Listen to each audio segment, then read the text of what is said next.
Good morning, everyone. Here we have a DeLonghi Magnifica.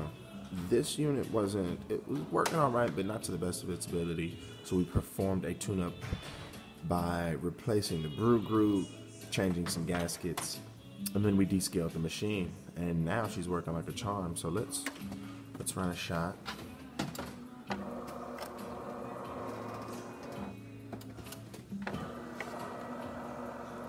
That's the brew group repositioning.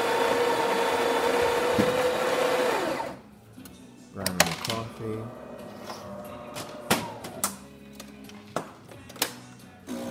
Pre-infusion there.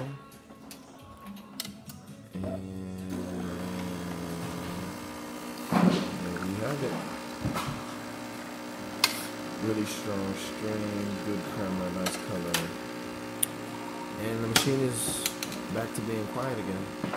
There you have it. Thank you for watching this video. Please give it a thumbs up and subscribe to our YouTube channel for more content like this every day. Thanks.